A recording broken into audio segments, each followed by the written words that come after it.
welcome to Monorants at the Movies, a podcast where we rant about films you may have seen at house parties. I'm one of your hosts and jack of all trades, Mono, and being the only one not sliced in half because she's too damn short is my co-host and master of none, Kira. That's about true. Well, you are short. I am short. I didn't get sliced in half though, thankfully. No. But yeah, if you've listened last week, you'll know it was going to be a toss-up between Ghost Ship and Desperado, and if you read the title, you'll know which one won. We can't find Desperado fucking anywhere. Yeah, I'm not the pirate I used to be, apparently. So yeah, Ghost Ship won out. But that's okay, because we tried to do it a while back, and it disappeared off streaming platforms. But then it came back, and once again, DVDs for the win. Stupidly fond of Ghost Ship. Ghost Ship and 13 Ghosts, which then I discovered are directed by the same person, so it makes perfect sense. Yeah, and they're the only things he's directed, apart from Nissan ad. I really like 13 Ghosts as well. That's great. That's another one that's really hard to find online. Yeah, I know a lot of people like rag on it, but I really, really enjoy it, and this has the same... Well, we like shit, though. Yeah, we do. But this has like such a super 90s feel to it as well, in a way that's really good that movies kind of don't do anymore. In some ways, it's very atypically early 2000s, but that's mostly the new metal. In fairness, though, driving the boat, listening to fucking what? Who is it? Spineshank? No. Mudvayne. It's Mudvayne. Do you drive a boat? Yeah, but those boats you drive because it's got an engine. True. But yeah, no, I actually hadn't seen this until we watched it a couple of months ago. Yeah, because I was like, I had forgotten about the opening sequence. I'd seen it years back. Because there's another, the follow-on to 30 Days a Night where they're on the boat. Dark Days or something like that? Yeah, where they find the ship. The ship that I was like, ooh, that's just really like Ghost Ship, but bad.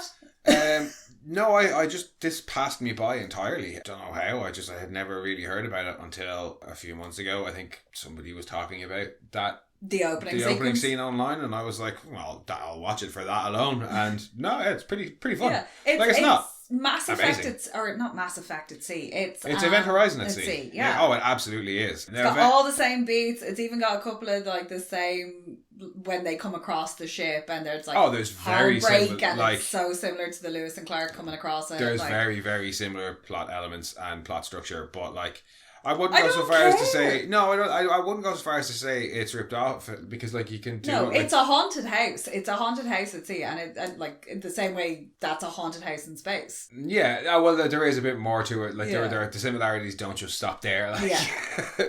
But before we talk about all the similarities and just this film and its funness in general, shall we go for a summary? Go on. When a crew of maritime salvagers about to go on leave get a tip about a long-lost cruise liner, it seems too good to pass up. But it's actually too good to be true, because despite all the riches on board, the cruise ship is both sinking slowly and drifting towards a reef. As the crew explore the ship and try to figure out what happened to it and everyone on board, they uncover evidence of mass murder and realise there might still be someone or something on board. It's ghosts. There's ghosts on board. It's called Ghost Ship. There's also a whole load of rats. But like, it's called Ghost Ship, so there better be ghosts on board. And like weird creepy ghosts, but not like small, like Emily Browning is just old enough to not be super creepy kid ghost.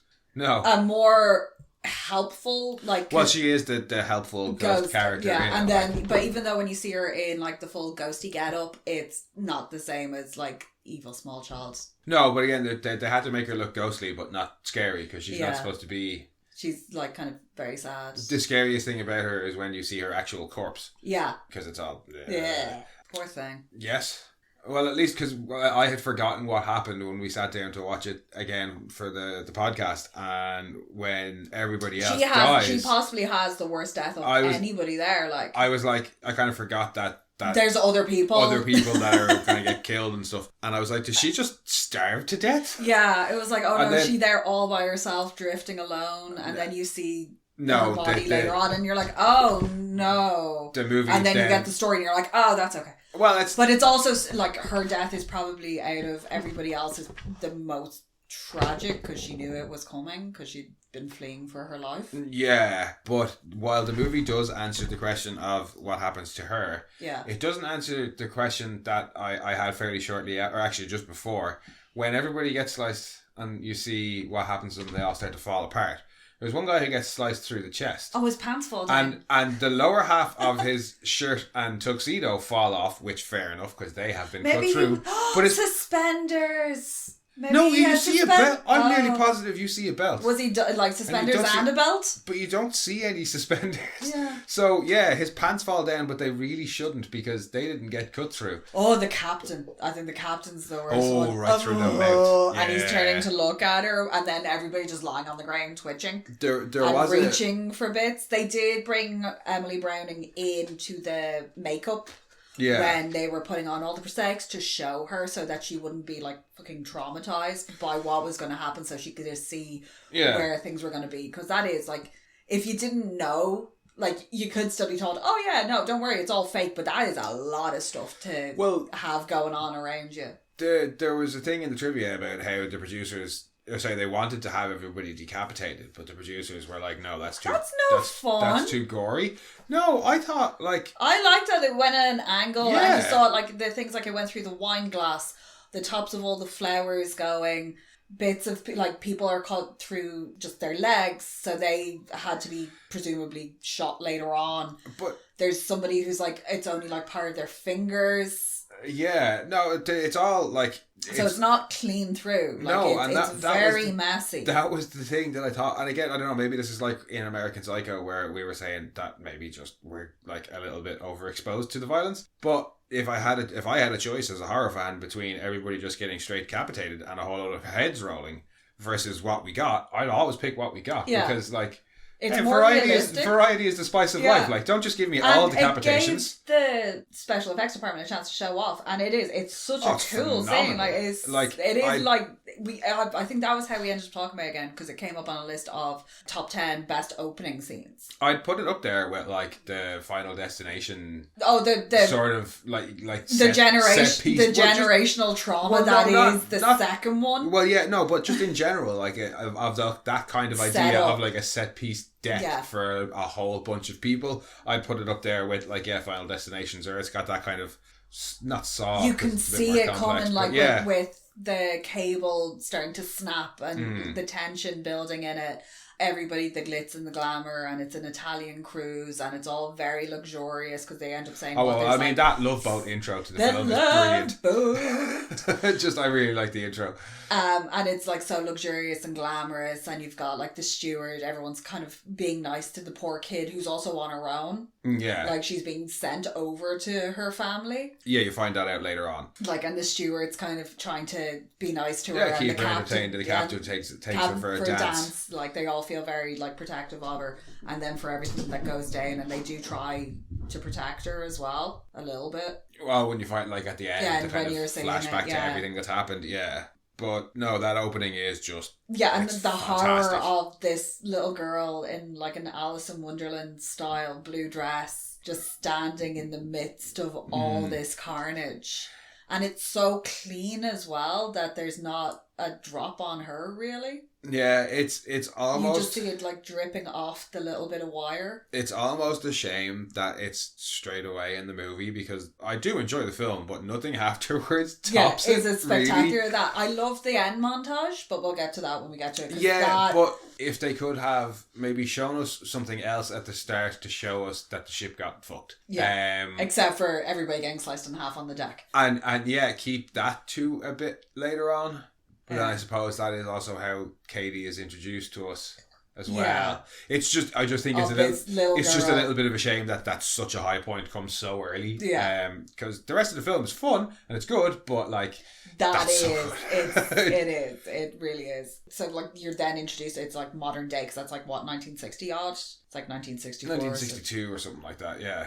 And then, after that... The Antonio Granza is the ship. Yeah. Because, get a little bit of the history of, like, it just going missing later on. Well, that's pretty much... the story. Soon enough after, because, we meet the crew of the what is it, the Arctic Warrior? Yeah. Or something. They're a salvage crew. They're a professional salvage crew. They're a crew. They're bringing That's about all I can tell you about them. Bringing back in a ship that they've salvaged. It's threatening to sink them. Yada yada yada. They get it back. They get it back. It's fine. Yeah, they go for a drink. Your one who's I've forgotten her name, but she's Epps. She has her Juliana Margulies. Yeah, she was in The Good Wife. Yeah, New York. Stunningly beautiful woman. She gets to have her Linda Hamilton moment across the wire. going back. She's got a few. Yeah, I like her. She's a hard ass without being. She's about the only character in the film. Because the rest of them are fun. Gabriel Byrne is the captain. I don't know who made his wardrobe. I think they just let him wear whatever he showed up. But in. he's a who's wearing a neckerchief? He's pristine all the time. He's recovering alcoholic captain who's seen some shit. Yeah, and he does Irish it up on occasion. It comes and goes throughout it. It's very funny. And Greer is his first mate who wants to get back to his fiancée. He's supposed to be getting married in a month. And then Santos is the pilot. Engineer person, and Munder and Dodge are salvage guys. Yeah. That's it. That's your characters. That's what you get. Munder's a spot welder. And you only get that when she's giving him a little pep talk. Oh, yeah. She's like, "You're the best spot welder I know." And yeah. Munder's like, "Fuck off, leave me alone. I want to go home." They're horror movie characters. Yeah, we don't care. They're not really. It's more about Epps and then Ferryman when he shows up. I love Ferryman. Greer and the captain get a fair bit as well. Yeah. Though the captain does get done dirty in as much as Gabriel Byrne gets an off-screen death in this film, which I thought was some bullshit. Forgot about that. I was like, what? Did he just decide he didn't want to be in this anymore? It's just, I'm not coming back. Epps realises, I think Juliana Margulies very much wishes she could have not been in this film from start to finish. Yeah. But he goes a bit mad and then he gets locked up and then she goes off and has this big revelation and she's like, oh crap, that means the captain didn't really go mad, I better go back and save him. Oh, he's dead. Oh no. And that's it. It's off-screen death for Gabriel Byrne. Fuck you, gay. Gay is short for Byrne. Gabriel in Irish. Sorry. Yeah. We had a very famous host called Gay Byrne. Yes. Because he was also Gabriel Byrne, so it was... That's why he's Gay Byrne and he's Gabriel Byrne. Because they were on... And they interviewed each other, and it's very funny. Because they swap Gay and Gabriel around throughout the whole interview. Yeah. Just for shits and giggles. Enough about that. Yeah. For one person. It's like, I know who Gay Byrne is. Is he dead? Yes. Oh, okay. What, Gay or Gabriel? Gay. Yes. Okay. But the characters are there. Yeah. Ferryman shows up and is like, I have hey, I'm looking for they've gotten back to port. They're discussing what has to be the next steps. Everybody's like, I want to go home, fuck off. The ship's kind of knackered, needs some work done on it. Thingy's like, I need to get married. The two lads are like, we just want to go get our dicks wet. Your man who looks like a cut rate Jared Desperado. Dodge. Yeah. Yeah. They're just like, nah, fuck that. We've been out at sea. Need a bath. But then they find out what is... He's like, I got some tip on good salvage. Yeah, well, I can't remember if he actually mentions, I think he does mention the ship there, doesn't he? He's and like, that's what seals it. Gets them. They're like, ooh, that's like the Moby Dick's probably a bad analogy. Yeah. But yeah, it's a ship they want to go and get their hands on, so they're like, okay, we take a vote, and they all kind of vote and go out. Yeah, because they're like, ooh, because that the thing is that they're going to split it equally. Yeah. And they're like, ooh, yeah, no, that's worth it. And they were like 3 days in or a week in. Yeah, it seems like it's going to be a fairly cut and dry, in and out, which it never is. No, and off they go and get to the ship. And kind of that's the first sort of 15-20 minutes of the film. Then the next sort of 15-20 minutes is them sort of starting to explore. Yeah, they get there. There's that whole bit when they get there and it's like, slam on the brakes and Ferryman. The ship just appears out of nowhere. No, it's... Greer? No. I can't remember. Somebody nearly falls over the front and gets smushed by the boat. Yeah. Ferryman is hilarious because I only know him as Uncle Jack Bass from Gossip Girl, and he's a fucking shithead in that. He would have done wonderfully in American Psycho. Just the character that he is in Gossip Girl. He's fun in this, but not until the turn. No. And then the turn is only the last 5 minutes of the film. And the whole way, the way he is that last 5 minutes, that's the entire character of Jack Bass. And I've just realised that this is Jack Ferryman. So apparently he just plays characters called Jack. No, I kind of wish that maybe we could have just gotten a bit more of the fun, mad Ferryman at the end, because I know they had to play him boring. That fucking creepy ass smile that he does. Mm. Yeah. He is good, dislikable person. But they don't give you a lot of it. He's a bit weird and creepy, and then he's a bit like, oh, I found the stuff I was looking for, and then They don't play up his weirdness too much. They don't foreshadow his role. He's supposed to be like what, a fucking helicopter pilot? He says he's an Arctic pilot and of that some kind. He spotted it drifting and he took down coordinates or something like that. And that's the story. That's the story he feeds them. That's the whole thing when Ep sees the ghost for the first time or thinks she's seen something, and he has the whole story about when he's out flying over the ice sheet. He sometimes thinks he sees things. Yeah. But yeah, once they're on the ship, it's not long before they do, like, they're slow with the kind of ghost stuff at first. Yeah, because it's like a big old creepy ship, it's drippy. It's creepy atmosphere anyway. It's like, the first thing they say is like, be careful because it's probably rusted to fuck. What's one of the first things that happens? Somebody goes through a floor. And that's when we see our first ghost as there's well. a lot of screaming and, help me, fucking save me, because I'm not trusting the floor below me to hold me if I hit it. Yeah, and then after that, if he goes through the same theory as alien blood, he'll only go down 4 floors. But he's not got acid blood. No. But yeah, once they start with the ghost stuff, it's a sort of slow reveal. Not unlike the way they do it in Event Horizon. I like how they all have their characters, own kind of personal moments. I'm kind of like, I don't know if Greer gets done dirty or not when he's like, with Francesca, the singer. And I'm like, dude's about to get married. Is that his whole temptation? Is that the whole thing? That they have to get them to like sin in some way? It is supposed... Yeah, I was reading into it, and it's supposed to be a thing that, they're supposed to have like... Like the captain sinned, with the 2 captains and the alcohol... That makes sense. Yeah, that's especially when his is I feel on him, kind of. His is I feel the kind of strongest case, but it's like it doesn't feel necessarily like they're being tempted. It feels like they're giving them outs as well. Yeah. In that like the movie is trying to give the character outs so that because the captain is a bit more cut and dry. He's for recovering alcoholic. He drinks. That's his transgression. Well, something tragic happens. But he blames himself. He turns back to Greer's the alcohol. Greer's thing is supposed to be lust. He's engaged, and then he goes after her. But they give him the line to say of, well, this is all in my head, so it's not technically cheating. Yeah, you can't cheat. He thinks he's hallucinating. You can't cheat on your fiance with a dead girl. But he thinks he's hallucinating it. So I'm like, that's not really a sin for him. Yeah. And then in this thing that I was reading about how they're all supposed to be taken by their sins, it's like Dodge kills somebody, but it's the bad guy who he doesn't actually kill, and it's in self-defense. Yeah. So not really sinning either. And then Munders is just supposed to be that he bets. Do you know what his betting is? Rock, paper, fucking scissors. Yeah, everything's That's not gambling. That does not... Yeah, because he... It's hardly the 7 deadly sins, is it? No, I forgot about how Munder dies, though, when he gets fucking sucked back into the pump. Yeah.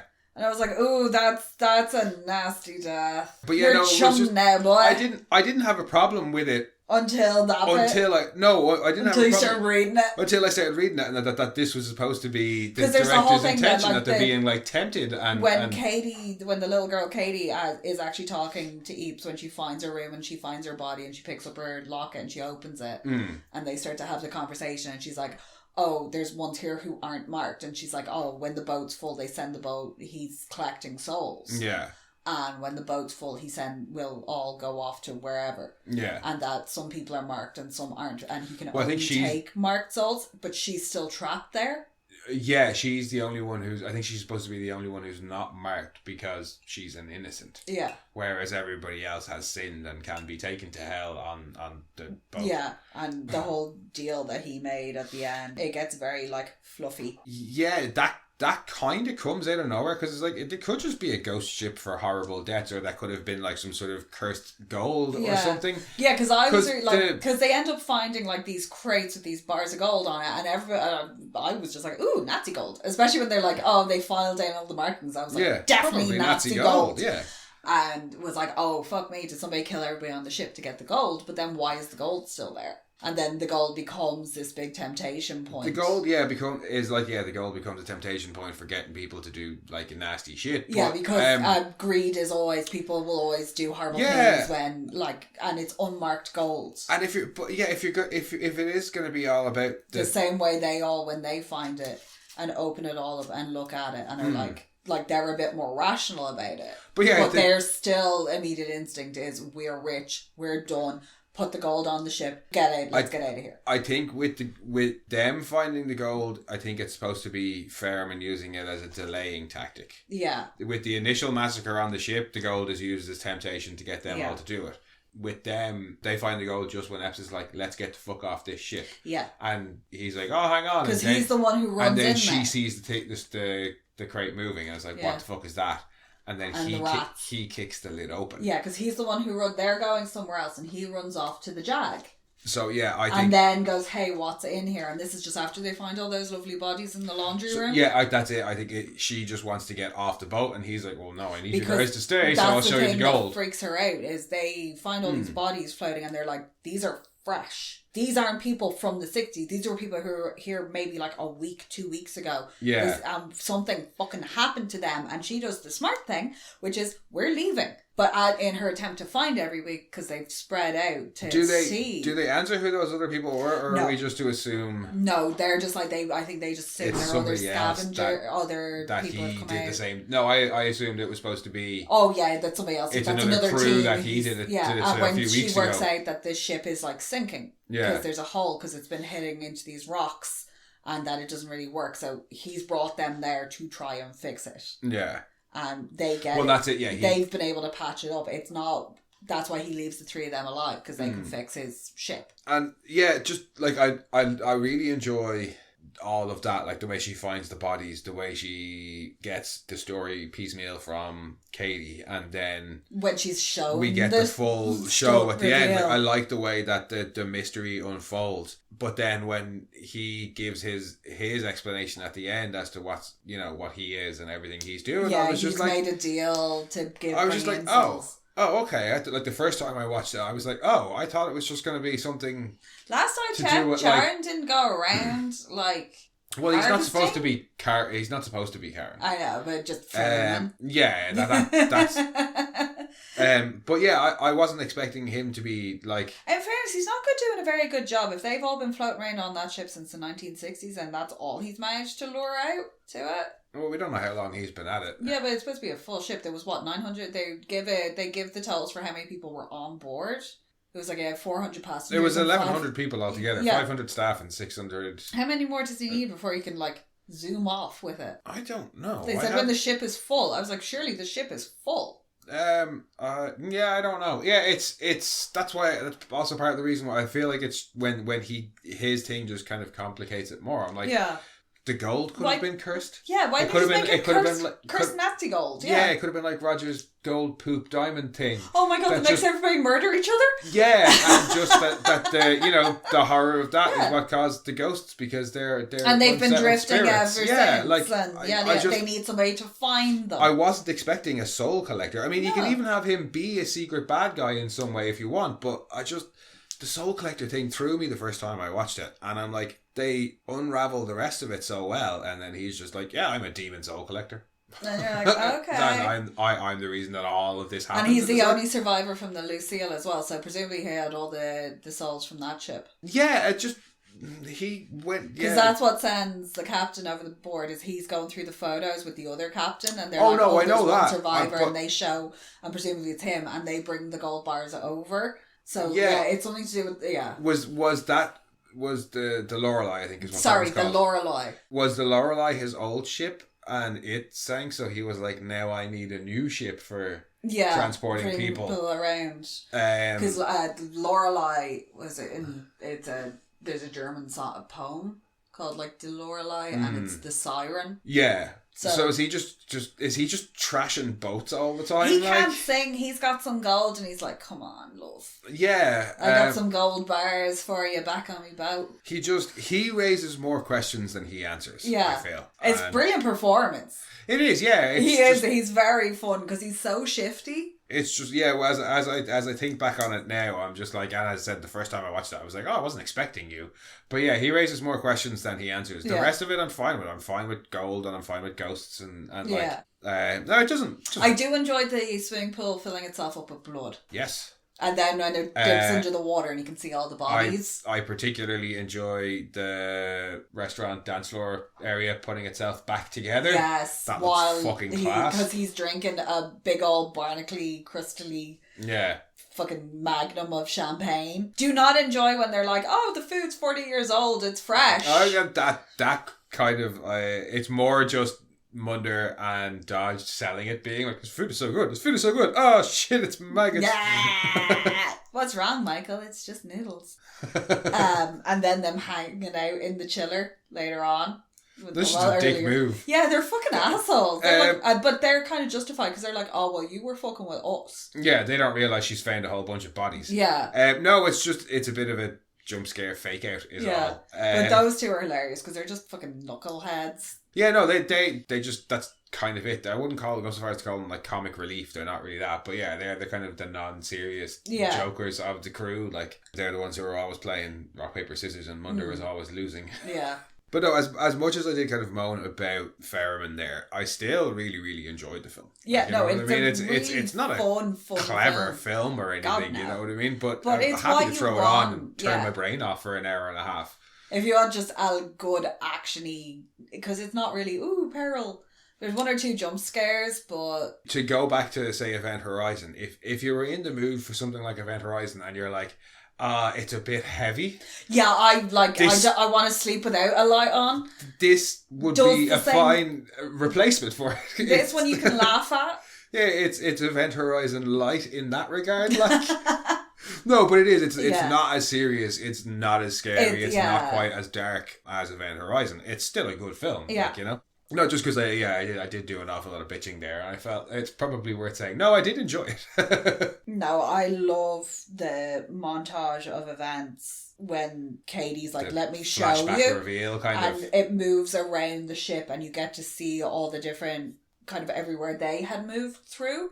So you see all the stuff on the deck and then you follow Katie running and it's what's going on in the kitchen, and they'd also poisoned everybody. Yeah. And even out on the deck there's like people foaming at the mouth as the staff are going around, and the guy with the bucket full of guns in the kitchen killing everybody in the swimming pool, and just the whole sequence leading up to it answers all the questions that the movie has given you throughout, and that's probably why Ferriman annoyed me, because he raises more questions than he answers. Because but then you've seen like your man, like, and then the singer Francesca being at the very end being like, oh look, you guys got this all for me. You think he's gonna kill her, and he turns around and guns down everybody. It's very and then Joker's bank robbery. Yeah, and then her hook in the neck. Yeah, that's not. No, but I think that's part of the reason why Ferriman maybe did annoy me more, because that flashback answers so many of the questions the film has posed. Because at the start, as cool as that sequence is of everybody getting decapitated, you're like, well, why did it happen? Yeah. And then you see all the bullet holes and you're like, okay, so there was other people killed, and you're there was like a massacre going on. Like, even if I was like, and that still nearly, like, what about all the rest of the staff? Exactly. Even if nearly all the passengers were on deck, all 600, there's still like 500 staff. What happens to all of them? No, there's always going to be more staff than passengers. You've always got because you would have had all like your kitchen staff and stuff like that. They're not out on deck. Like, which number was which doesn't matter. But they're not all. So you're gonna be like, what happened to everybody else? And then you see like the bullet holes, and you're like, what? Well, who was doing all that killing? And then you get the full kind of explanation. Yeah, like the at kitchen, the end. Everything's like ransacked in the kitchen. You've got the kind of misdirect with Francesca. Yeah. Of the captain. Is she doing this? Well, the captain says there was one survivor on the Lorelei, and then I think after he it cuts to Greer. Then you see Greer being seduced by her, and her leading him off. You're like, oh, it must be her, and then as the flashback happens, you're like, it definitely absolutely is her. And then after she kills the last guy, somebody walks up to her, and that's when you get your ferryman reveal, and it's like, oh, he was in charge. Oh, what? Why? Oh, no, I'm not happy with that answer. But I do like it when she leaves him. They go off to execute their plan, and she leaves Dodge and Ferryman up on the deck. Yeah. And then when she's approached later by Dodge, And she's like, you never asked where Munder was. Well, even I like how she deals with there's just the way as he walks in, she's like, shit, I was just about to say he's the evil guy. Now I can't say it. But you two stay here. I don't want you to take your eyes off each other. The way, and he's like, oh, hang on, wasn't I just saying? No, listen to me. You shut your mouth. Oh, but actually, speaking of Francesca, just fun fact I learned, she was on the Costa Concordia when it listed / sank. Yeah. Poor woman. She was there to film some. Well, she didn't actually die on this. This was a film. Yeah, I know, but like you don't want life imitating art. No, but the Costa Concordia was bad. She was like because that went over. It's like once they go over 20 degrees, they can't recover. Yeah, and they're just going down because they're going to start taking on water through different but non-sealable areas. She was there for some reality TV or show, something like that, and I just thought that was kind of funny. See, this is why I don't go on cruise ships. Well, that and you get seasick. I get seasick like a motherfucker. I know that I would end up running into the same dickhead person over and over and over again, like literally not be able to get away from them. You'd be praying for a decapitation wire by the end of it. Oh fuck it! See, the temptation to push somebody overboard. Although disappointingly, Mythbusters did it, and it doesn't work. No, it doesn't work. I'm sure with enough force. Yeah, because or a sharp enough wire, but I'm guessing it's Mythbusters. They went off what they saw in the film. Well, mooring ropes off ships have killed people when they snapped, but I think that's probably blunt force trauma than anything else. Yeah. So, what any other highlights for you apart from the obvious one of the opening being just so insanely good? Yeah, no, the opening is ridiculously good. That whole story montage unfolding. I really don't like the end of it with all the sparkly ghosts. Ooh, that's just a little bit overdone. But however, it's a bit the very ending of it, when you see them all taking the stuff back on board and it's the crew and she's like, no! And it's like, oh yeah, there you go. There's the cliffhanger for the next one. It's so over. It probably wouldn't be too bad if it wasn't for them using Mudvayne again. I know! Because it's like, we're back for the big scare and here's the new metal. Whoa! It's Carrie's hand coming out of the grave. It's that. It's the villain coming back. I've got a new ship to fuck with. Also, would you not freeze to death in that water? I'm assuming, if it was off the coast of Newfoundland, glaciers, probably not glaciers, icebergs, because that's where the Titanic went down. She survives 2 explosions as well. Yeah, she does. But that's where the Titanic went down. It's notoriously cold water. Oh, yeah. But, then we wouldn't have gotten our big scare at the end. Yeah, her being rescued. How did they see that? Nobody sent off a Mayday. Because that's Greer's whole thing, is he's like, I should have just called Why the are you trying to find ways for her to die? You wouldn't have gotten the big scare at the end. I just said that. Yeah, no, as much as I loved the Mudvayne early on, I could use... do without the Mudvayne at the end. It makes it so much fucking cheesier. Even the music during the flashback is kind of quite cheesy. It's very... But it works with the way it's edited and paced, because it's the little flashes. Does it though? It gives me first person... It takes a little... Towards the second half of the flashback it does, but when the music comes in, it's very you wouldn't download a car music. You wouldn't steal a bear. It's very much 2000s full of new metal, because I'm pretty sure that's a new metal song that's playing as well. It's just probably not great.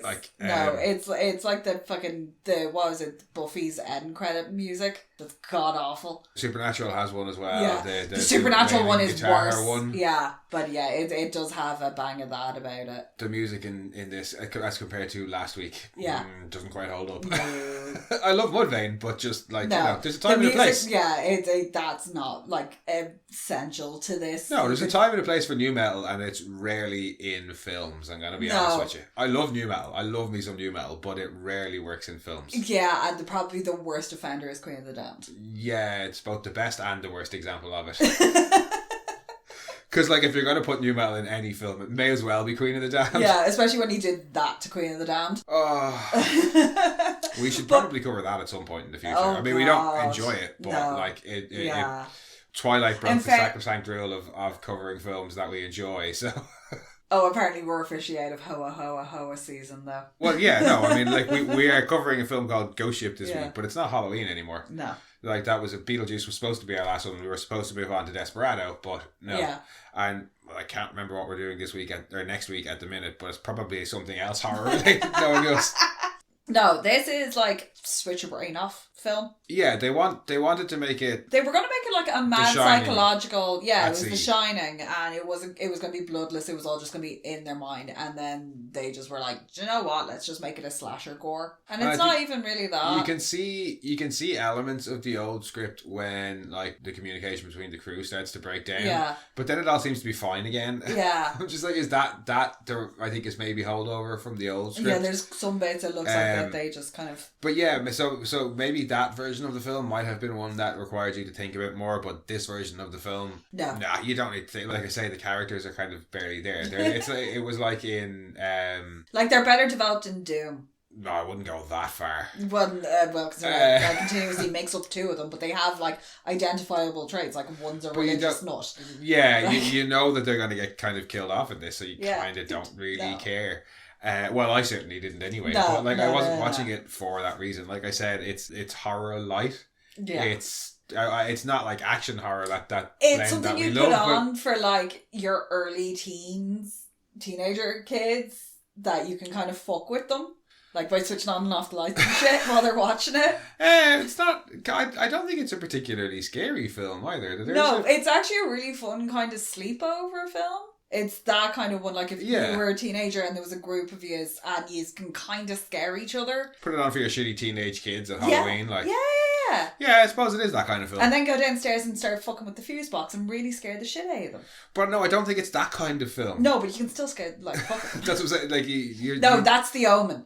That's, you do that you like fuck around with the lights and stuff in like actual tense scary films. This isn't a tense scary film. No, this is like it's fun. It like can have a little scream with the jump scares. Yeah, it is. It's just you can watch it as well. It's like there's nothing mental. No, it's a silly horror film. There is boobies. Is there boobies? Yeah, she takes her dress off and then he falls through her down the elevator shaft. Is it not more just side boob? Is there nip?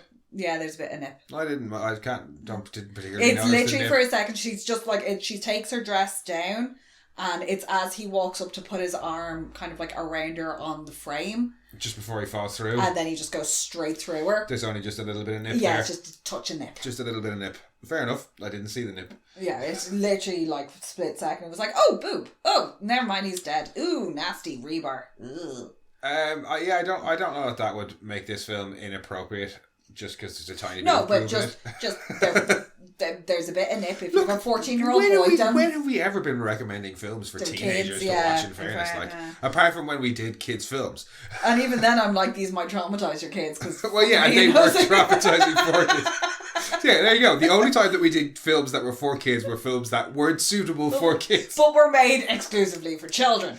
So yeah, no, look, just watch this film because it's silly. It is fun. Really silly fun. Yeah, and then it is one of those. It just no, don't think about it, because when you do think about it, you realise, Fairman's just fucking weird and raises more questions than he answers. It was like obvious driver for the sequel. No, but we have banged on about that opening sequence a fair bit, but the effects in this are very well done. They are not just the horror-y stuff, but like I said, that scene little moments actually, like so for Francesca the singer, after Greer goes through her, and she turns around, not in that way, and not in that way, When she turns around though, she's all like looking, and it's like ooh. And you get moments like that, like the little jump scare with the captain in the mirror. Yeah. And people looking all like gross and icky in one light, and then they move out and they look fine. I think that's why I really like the scene where the bar kind of comes back together so well, because it goes from this decrepit thing into this... And rearranges itself, and like tables turn up themselves back over, and all the lights light up, and it all goes back to this opulence. And everybody's just applauding so well done. him, and he stood in the middle of the floor being like, fuck, this is some good champagne. 40-year-old champagne done gone weird. Even the sets when they first come on, like the old worn out, like, because it's supposed to be a top of the class cruise liner, you know what I mean? But it's wrecked. It's and like you said it had that luxury. Kind of Bioshock look about it. It's just all been abandoned. It's rusting. But it's this high finery that's been abandoned. abandoned. But there's no corpses anywhere. The sets are really, really well done, I have to say. They did pay an awful lot of attention to detail. The special effects and the VFX look really, really, really good, especially considering it's 23 years old. Yeah, no, they look really, really well. There's one or two bits of long shots of the actual ship itself. Yeah. The exteriors of that lets it down a little bit, but I'll forgive it because it's hard. That's and I think they were trying to make it look a bit ghostly as well. Yeah, that's a little bit like, oh, I'm not really there. Why did Greer not know about the Mary Celeste? Yeah, I feel like whatever about Fairman, he could have been just feigning ignorance. Yeah, but the Mary Celeste is literally one of the most famous ghost ships in the world, and Greer's like, I'm the first mate, and I've been on the sea for this long, and I've never heard of the Mary Celeste. Yeah, no. And it's like, Greer, why are you even here? I mean, we have already talked about it, but given what you just said there, what about things we didn't like? There's one or two bits that, yeah, sometimes the explanations are very, very clunky for what's going on. I do feel like Gabriel Byrne just didn't want to be in this movie. I think maybe they could just they could only pay Gabriel Byrne for so much to be in this movie. We can only afford a half an hour of Gabriel Byrne. It was supposed to be Brian Cox. He was busy doing something else. Do the Ring. He was like, fuck this shit, I'm not doing this. So Gabriel Byrne was like, fuck it, I'll do it. And then just showed up in his normal wardrobe, and they were like, you have to be a captain, and he went, fuck you. I'm going to assume, because I'm Gabriel Byrne, I'm Gabriel Byrne, goddammit. Because, in fairness, what sea captain have you ever seen in slacks, a shirt, a silk shirt at that? The suit jacket? How many sea captains do you think I know? But, that's because apart from the one on The Simpsons. But, yeah, for, the type of thing they're doing, that's not how you'd expect somebody to be dressed. I'm gonna say took absolutely no notice of how any of them were dressed. I just thought, well, the rest I can tell you Francesca was in a red dress. Other than that, couldn't tell you what anybody else was. Oh, and Katie's in a little puffy child's dress. Yeah. And the captain was in a captain's uniform. But a cruise captain's uniform. After that, no idea what anybody was wearing. But I'll take your word for it. He looked more like Al Pacino in the fucking Devil's Advocate. Wouldn't go that far. No, but he was more in that kind of a style. But I think he was just like, I'm here, these are my lines, I'm not doing this anymore, fuck you, you can kill me, I don't care. Yeah, well, especially I'm going home. Considering I think most of them signed on to do the Shining at Sea film. Yeah, and then when they got to the location to film, they were like, no, we're doing this other thing now. So, yeah, I'll let them away with it. But no, yeah, I think I've already moaned about the things that I wanted to moan about in this film. And I've praised the things I want to praise. It's a really just silly, fun little action film. Yeah. Or a little horror film, Yeah, it does the same thing that 13 Ghosts does. It's entertaining. I'm not going to be fucking losing sleep over it. Takes itself a little bit less seriously than 13 Ghosts. Yeah. But doesn't, a little bit more seriously than 13 Ghosts, but doesn't take itself seriously altogether. Oh, either, God, you know no. what I mean? No, this is not a serious film. Takes itself just the right amount of serious, I think. But that was Ghost Ship. Yes. Oh, I need to look at what we're doing next week, because normally I know, but I can't for the life of me remember what comes next, because it's not Desperado, because we couldn't find it. No, that's a list of TV shows that we're eventually going to do. Oh, the one that you've long awaited. Next week we are doing The Prestige. Ooh, I love The Prestige. So, not a horror film, and one that is a bit thinky. It is very thinky. I'd love to read the book of it. I haven't managed to get my hands on it because the book is apparently it's all diaries and it's all different perspectives and it's as confusing as the film. I think it's done in a kind of Dracula style, but that's talk for next week. But yeah, no, as ever, guys, thanks for joining us. That was Ghost Ship. It's well worth checking out for just silly, ridiculous horror. Even if you just watch the first 10 minutes of it, just watch that opening sequence. Well, it's worth it for that. If you're gonna watch the opening sequence, at least watch the rest of the film. It deserves it for giving you that opening sequence. It deserves that you watch the rest of it. That's what I would say. But yeah, as ever, thanks for joining us, guys. We will be back next week with The Prestige. And in the meantime, if you want, you can head back and listen to some of our previous episodes or our other podcasts, Mono Rants the Boys. Or you can go and check out some of the podcasts that we've guested on. We were recently over on Total Cold Zone doing... What did we do? Oh, we did The Contestant. Yes. That was great fun. We were also... That's also well worth a watch. That was fucking crazy. That go fucking left at Albuquerque. We've done a bunch of stuff over at Total Cult Zone as well. We did Clawfoot recently. Yeah. We did that terrible Gen X film. Yeah. We've also been over on Hallmark of Greatness a couple of times doing just always bad films, but it's always great fun. And we did The Commitments not too long ago over on 100 Things We Learned from Film. All of which are great podcasts, and you should go and listen to them too. Other than that, we'll catch you next week. And it's fun not having to edit it. Yeah, that's the best part about guesting on another podcast, is not having to... What are you saying? I know, I never have to edit. But yeah, no, go and check out all those other podcasts too. And come and chat with us on Twitter at RantsMono, on Instagram at monorants_the_boys. Or you can send your own rants to monorantspodcast@gmail.com. And we'll chat next week. Slán. Bye bye.